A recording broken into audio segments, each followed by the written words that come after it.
நண்பர்கள் அனைவருக்கும் வணக்கம்.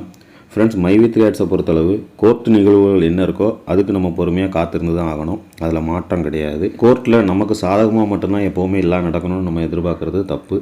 ஸோ கோர்ட் நடைமுறைகள் என்னவோ அதுக்கேற்றாப்புல தான் அது செயல்படும். ஸோ அதில் நம்ம என்ன வந்தாலும் நம்ம ஏற்றுக்க தான் செய்யணும்.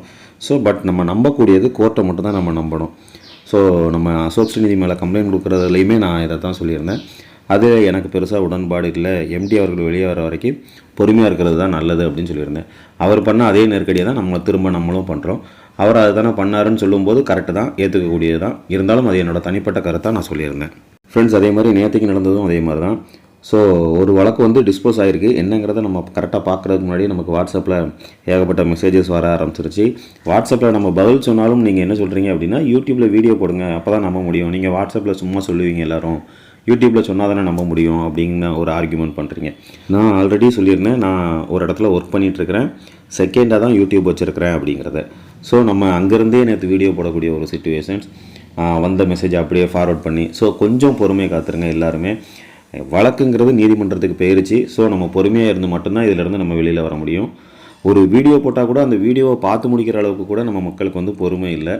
ஸோ ஏகப்பட்ட நாள் பொறுமையாக இருந்துட்டோம் அப்படிங்கிறது ஒரு இதில் சொன்னாலுமே, நான் சொல்லக்கூடியது என்னென்னா, ஜஸ்ட் ஒரு வீடியோ பார்த்தா கூட அந்த வீடியோ பார்த்து முடிக்கிற டைமுக்காவது நமக்கு அந்த பொறுமையை நம்ம வர வச்சுக்கணும்.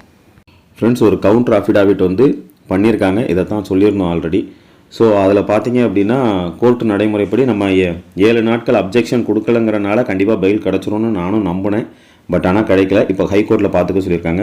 மோஸ்ட்லி ஹைகோர்ட்டில் கிடைக்கிறதுக்கு உண்டான வாய்ப்புகள் இருக்குது. இப்போவும் அதுதான் சொல்கிறேன், அந்த ஜட்ஜ் எடுக்கிற முடிவு தான் ஃபைனல் என்னங்கிறது. ஸோ ஹைகோர்ட்டில் கிடைக்கல அப்படின்னா திரும்ப மேலே எதுவும் ஒத்தி வைக்கிறாங்கன்னா அது அதோட நடைமுறைப்படி போகும். அதுக்கடுத்து இந்த கேஸ் எப்போ வரும் என்னன்னு கேட்டுறாதீங்க. எப்படியும் ஒரு வாரத்துக்குள்ளே மேக்ஸிமம் அதிகபட்சம் ஹைகோர்ட்டில் நம்பர் ஃபைல் ஆகிறதுக்கு உண்டான வாய்ப்புகள் அதிகம் இருக்கும். ஃப்ரெண்ட்ஸ், ஒரு வார காலம் என்பது அதிகபட்சம். திங்கட்கிழமை கூட நம்பர் ஆகிறதுக்கு உண்டான வாய்ப்புகள் இருக்கலாம். ஃபஸ்ட்டு உங்கள் எல்லாரோட கேள்வியும் கம்ப்ளைண்ட் கொடுக்கலாமா அப்படிங்கிறதா தான் இருக்கும். கம்ப்ளைண்ட் கொடுக்குறதா இருந்தால் கொடுக்கலாம், அது உங்களோட தனிப்பட்ட விஷயந்தான். ஏன்னா ஆல்ரெடி கொடுத்தவங்களுக்கு உண்டானதுக்குமே பதில் அதை தான் சொல்லியிருக்கிறாங்க. பேமெண்ட் தரலன்னு யார் சொல்லியிருக்காங்களோ அவங்களுக்கு உண்டான பேமெண்ட்டை செட்டில் பண்ணுறதுக்கு கம்பெனி ரெடியாக இருக்குன்னு சொல்லியிருக்காங்க. ஸோ நீங்கள் பர்ச்சேஸ் பண்ண அமௌண்ட்டையோ இல்லை நீங்கள் எல்லோரும் சொல்கிற மாதிரி முதலீடு பண்ண அமௌண்ட்டையோ உங்களுக்கு கம்பெனி கொடுத்துருவாங்க, அவ்வளோதான். ஸோ அது உங்களோட தனிப்பட்ட விருப்பம். பொறுமையாக இருந்தீங்க அப்படின்னா கோர்ட் நடவடிக்கைகள் முடிஞ்சிருச்சு அப்படின்னாலே ஆட்டோமேட்டிக்காக பெயில் கிடச்சிரும். ஹைகோர்ட்டில் கண்டிப்பாக பெயில் கிடைக்கிறதுக்கு உண்டான அதிகபட்ச வாய்ப்புகள் இருக்குது. ஃப்ரெண்ட்ஸ், நேற்று கோர்ட்டில் கிடச்ச அந்த பிடிஎஃப் ஃபைலில் பார்த்தீங்க அப்படின்னா நம்ம கம்பெனி சைட்லேருந்து சொல்லியிருக்கிற தகவல்கள் எதுவுமே இல்லை. ஸோ இதுக்கு அடுத்து தான் நம்ம கம்பெனி சைட்லேருந்து வைக்கக்கூடிய தகவல்கள் இருக்கும்னு எதிர்பார்க்குறேன். ஸோ கோர்ட் நடைமுறைகள் முடிஞ்சாலே கண்டிப்பாக தெரிஞ்சிடும். அடுத்து வர்ற வாரங்களில் கண்டிப்பாக நல்ல செய்தி இருக்கும்னு நம்ம முழுசாக நம்பலாம். அவர் அப்படி வீடியோ போடுறாரு, இவர் இப்படி வீடியோ போடுறாருன்னு ஒரு சிலர் கருத்து சொல்கிறீங்க. எதிர்மறையான கருத்துக்கள் இருக்கக்கூடிய வீடியோக்கு என்ன பண்ணணுங்கிறத ஆல்ரெடி ஒரு வீடியோவில் சொல்லியிருக்கேன். மோஸ்ட்லி நீங்கள் அதை பார்க்காம அவாய்ட் பண்ணிட்டீங்கன்னா நீங்கள் கவலை இல்லாமல் கொஞ்சம் நிம்மதியாக இருக்கலாம். இப்போ நமக்கு இருக்கக்கூடிய ஒரே ஒரு பதில், கோர்ட்டு நடைமுறைகள் முடிகிற வரைக்கும் நம்ம வெயிட் பண்ணி இருக்கக்கூடியது மட்டும்தான் இருக்குது, வேறு ஆப்ஷன் இல்லை. ஃப்ரெண்ட்ஸ், அதே மாதிரி மைவித்ரி ஆட்ஸை பொறுத்தளவு நான் சொல்கிறேன், நீங்கள் பெரிய மெம்பரானால் மட்டும்தான் இதில் ஏர்ன் பண்ண முடியுங்கிறது கிடையாது. OM BMஆக இருந்து மட்டுமே நீங்கள் ஏர்ன் பண்ண முடியும். நான் ஸ்டார்டிங்லேருந்தே அதை தான் சொல்லியிருக்கிறேன். ஸோ பிளானை கரெக்டாக புரிஞ்சு உள்ளே வந்தீங்க அப்படின்னாலே போதும்.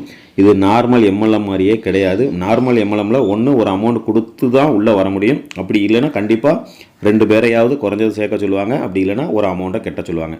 அந்த மாதிரி ஸ்கீம் இதில் கிடையாது. தயவு செஞ்சு புரிஞ்சுக்கோங்க.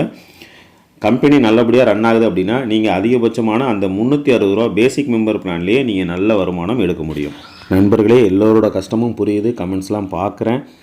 உங்களை மாதிரி தான் எனக்கும் அதே கஷ்டம் இருக்க தான் செய்யுது. இப்போதைக்கு நமக்கு வேறு வழி இல்லை. கோர்ட்டு நடைமுறைகள் முடிகிற வரைக்கும் வெயிட் பண்ணி தான் ஆகணும்.